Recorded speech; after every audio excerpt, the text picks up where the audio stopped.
Halo sobat belajar semua, apa kabar hari ini? Semoga kalian sehat selalu ya, dan bersemangat dalam belajar. Pada kesempatan kali ini, video yang akan kita bahas adalah peristiwa sejarah dan peninggalan sejarah. Selamat belajar, dan terus semangat. Sejarah adalah peristiwa dan keadaan yang dialami manusia di masa lampau. Bekas-bekas peristiwa atau kejadian pada masa lampau itu disebut peninggalan sejarah. Peninggalan sejarah dapat dibedakan menjadi dua macam, yaitu berbentuk seni dan budaya.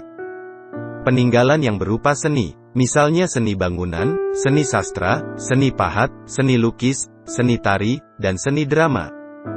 Peninggalan yang berupa kegiatan budaya, misalnya kegotong royongan, keagamaan, dan adat istiadat. Mempelajari peninggalan sejarah dapat berguna untuk memperbaiki kehidupan pada masa kini dan masa yang akan datang. Jenis-jenis peninggalan bersejarah ada banyak, antara lain 1. Tulisan. Contohnya prasasti dan naskah kuno. 2. Bangunan. Contohnya candi, benteng, masjid, istana atau keraton, makam, monumen, gedung museum, dan situs benda-benda. 3. Fosil. Contohnya artefak, arca, dan patung. 4. Karya seni. Contohnya tari, cerita rakyat, lagu daerah, seni pertunjukan, dan adat istiadat. Mari, peninggalan bersejarah tersebut, kita bahas satu persatu ya. Yang pertama peninggalan sejarah berupa tulisan. Peninggalan bersejarah yang termasuk kategori tulisan adalah prasasti dan naskah kuno. Prasasti adalah peninggalan bersejarah berupa tulisan atau gambar pada batu, disebut juga batu tulis. Prasasti menceritakan peristiwa penting yang dialami oleh kerajaan atau raja. Di Indonesia beberapa temuan prasasti menggunakan huruf Pallawa dengan bahasa Sanskerta. Prasasti tertua di Indonesia yaitu Prasasti Yupa di Kalimantan Timur sekitar 500 Masehi. Contoh lainnya adalah Prasasti Telaga Batu dari Palembang, Prasasti Ciarutan di Jawa Barat peninggalan Kerajaan Tarumanegara. Sedangkan naskah kuno adalah dokumen penting berisi informasi zaman dulu berupa karya sastra seperti syair, hikayat, legenda dan kitab. Contoh naskah kuno adalah Kitab Sutasoma dan Kitab Negara Kertagama dari Kerajaan Majapahit, serta Kitab Tajus Salatina dari Kerajaan Melayu. Peninggalan bersejarah selanjutnya berupa bangunan. Antara lain, 1. Candi.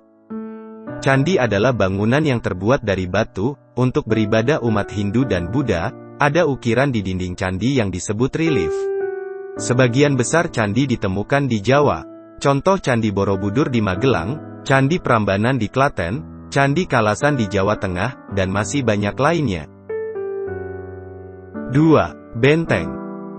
Benteng adalah bangunan sebagai tempat pertahanan terhadap serangan musuh. Benteng di Indonesia biasanya peninggalan zaman penjajahan atau kerajaan di Nusantara. Contoh benteng adalah Benteng Marlborough di Bengkulu, Benteng Fort de Kock di Bukit Tinggi, Benteng Vredenburg di Yogyakarta, Benteng Vastenburg di Surakarta, dan masih banyak lainnya. 3. Masjid. Masjid adalah bangunan tempat ibadah umat Islam yang dikenal saat ajaran Islam masuk ke Indonesia, sebagai bukti pengaruh Islam sejak dulu. Contoh masjid peninggalan bersejarah adalah Masjid Raya Baitussalam di Aceh, Masjid Agung Demak, Masjid Menara Kudus, dan masih banyak lainnya. 4. Istana atau keraton. Istana atau keraton adalah tempat tinggal raja atau penguasa. Pada zaman dulu, ada banyak kerajaan di Indonesia sehingga masih ditemukan istana peninggalannya. Contoh Istana Maemun Medan, Keraton Kasunanan Surakarta Hadiningrat di Surakarta, dan masih banyak lainnya. 5. Makam. Banyak makam di Indonesia yang dijadikan sumber sejarah dan peninggalan sejarah. Contoh makam R.A. Kartini di Rembang, Jawa Tengah, makam Sunan Kalijaga di Demak, Jawa Tengah, makam Soekarno di Blitar, makam Pangeran Diponegoro di Makassar, Sulawesi Selatan, dan masih banyak lainnya. 6. Monumen. Monumen adalah bangunan yang sengaja dibuat untuk mengenang jasa seorang tokoh bagi sebuah bangsa juga memperingati peristiwa bersejarah.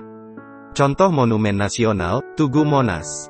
Jakarta, Monumen Tugu Muda Semarang, Monumen Proklamasi Jakarta, Monumen Palagan Ambarawa Semarang dan Monumen Pers Nasional di Surakarta, dan masih banyak lainnya. 7. Gedung.